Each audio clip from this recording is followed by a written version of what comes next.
Like most parents, I think a lot about how to keep my family physically safe. After all, it's a dangerous world, and sometimes it feels like it's getting more dangerous by the day. So to help me sleep at night, I am working on 3 areas to reduce risks to my family's safety. I want my family to thrive physically, emotionally, and financially. But the physical aspect is certainly the top priority because a sense of safety is such a basic human need. And as a parent, my most primal drive is to keep my kids alive and out of harm. I don't know about you, but when I read the news, which I do daily, I do see a lot of solutions to problems in the world, but I also see a lot of potential for disaster. We have been pretty comfortable here in the USA for a long time, but it may not always be that way. Although I want our civilization to continue improving and learning and stabilizing, if it does fall apart, I want my family to be one of the survivors who are left to pick up the pieces. So I'm working to get our family and our property prepared in case the worst does happen. I'll get deeper into some mild prepping in later videos, but here are a few tips to help you start preparing your family for a potential disaster.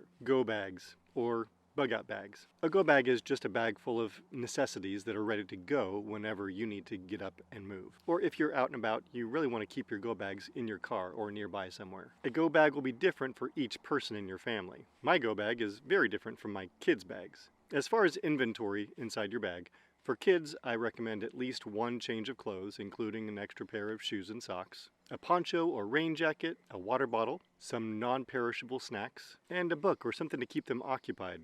In an emergency, you need to be able to slow your mind down and think about the next move. If your child's basic needs and their attention can be satisfied for just a few moments, that may give you the space that you need to make smart decisions. For adults, in addition to what I mentioned in the kids' bags, I would also recommend adding local maps, a hand crank radio or a battery-powered radio, so that you can get emergency updates, a flashlight, a first aid kit, a pocket knife, and hand sanitizer. Inventory for go bags or bug-out bags can include many more items. This is just a basic list. It's better than nothing if you want to just get something started right now, which I highly recommend for each person in your family. By the way, what other items do you keep in your go bag, or would you add to your go bag? Add your ideas below in the comments. Emergency supplies.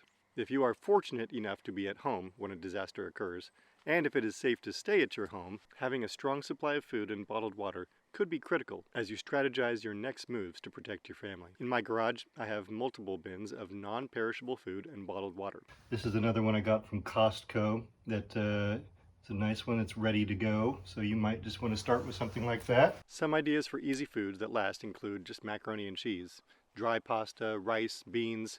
With a stove and water, you can survive quite a while on these basics. Of course, try to include some canned vegetables, fruit, and protein as well, so you'll have a balanced diet if you need to stay at home for an extended period. Here on our property, we live on well water, so I'm not worried about our water supply being compromised. But if we need to move, I have bottled water ready to take with us. As a general rule, you'll probably want at least 3 to 4 days worth of food and water for your whole family. So do the calculations and store as much as you can. If these ideas have been helpful to you, please like and subscribe below so that I know to make more content like this. Self-sustainability. We have started the journey of becoming self-sustaining, but we still have a long way to go to get to a place of real food and energy security. I'll show you around our property and explain some of the projects we've started. So welcome to our property here in the Pacific Northwest. We got 5 acres. It's very wooded, very sloped. Really love it. It's been a fun place to grow our family, and I like it a lot. This is our house on a spring day. I dug this entire pond last summer. It was a very boggy, swampy area before that, and felt like, you know, it really needs to just be dug out so we can have some fun with it. It can also serve as a little reservoir for our water needs because it's very close to our water pump house here. It's been a lot of work so far, but I'm looking forward to putting even more time and energy into it. Put a couple zip lines up for the kids, and I'd like to build a tree house, do some more fun stuff like that so they'll enjoy being outside more. The house is there up on the hill. My garage and office are here, and lots of space here to be working on some different fun projects. This is my bear Fern. She protects us from all the bad animals that are roaming around the forest, don't you? Thank you for protecting us. And our most productive place on the property is this chicken house. So the chickens are roaming around right now. Here's a few raised beds for gardening that we have. Hopefully we'll do more production this summer with vegetables and fruit.